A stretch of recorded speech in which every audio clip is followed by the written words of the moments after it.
Robbie Ferman, welcome to your debut on Deal of the Week, man. How you doing? I'm doing well. Yes, baby. Yes.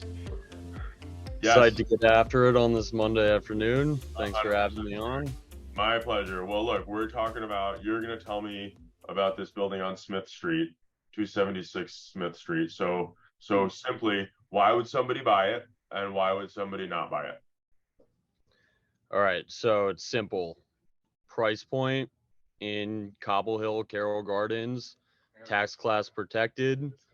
Building can be seller financed, so debt's not going to be an issue on this building. Okay. You're buying at a 6 cap in place. Okay. You're under $1,000 a foot. I You guess have that's good. room.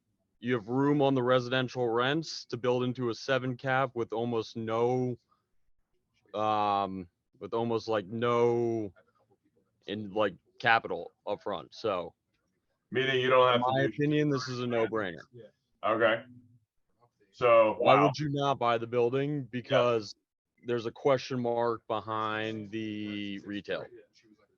Explain. So they signed the lease about 2.5 years ago. They did their entire build out. They poured a lot of money into this build out. And once they were about to open up, the DOB came and basically told them there's not two means of egress in the basement. You need to move part of the kitchen upstairs. So they had to redo their plans. This took a long time. They finally moved the kitchen upstairs. They got the plans approved, moved part of the kitchen upstairs, and they only just started paying rent in May of this year. So they've only been paying full rent for about 3 months So now. they moved so it's a three-story building and they moved the kitchen to the second story. Where No, sorry. So it was in the cellar and they moved it up God, to the first floor.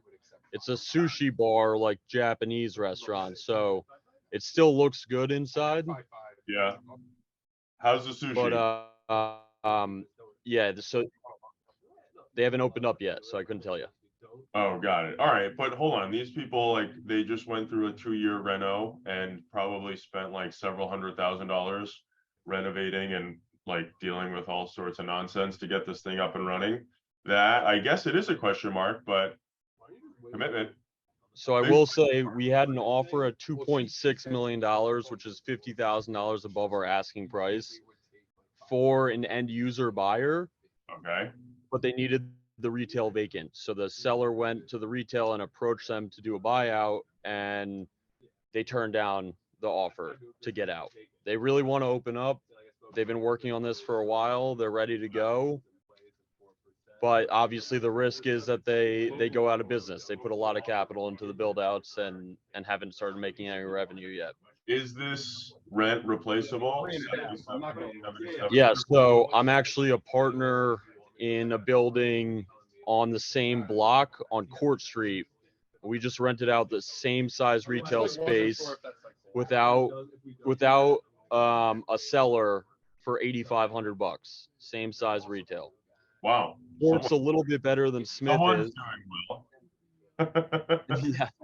So Court's a little bit better than Smith, but you have a full cellar and you have access from the retail. So Interesting. Nice little price point deal, a little risky from the retail perspective, but a replaceable rent. Sounds like you've got a tenant who wants to make it work. So maybe a couple of months of proven sushi sales will help. But is this a main retail corridor? Like, are people walking by this thing to actually go into the space? yeah, absolutely. So in Brownstone, Brooklyn, you have Court Street and Smith Street, which are the premier retail corridors, and then Atlantic Avenue is still good retail, but it's not as good as Court and Smith. So All right, cool. Nice job, dude. So I want to buy it. all right.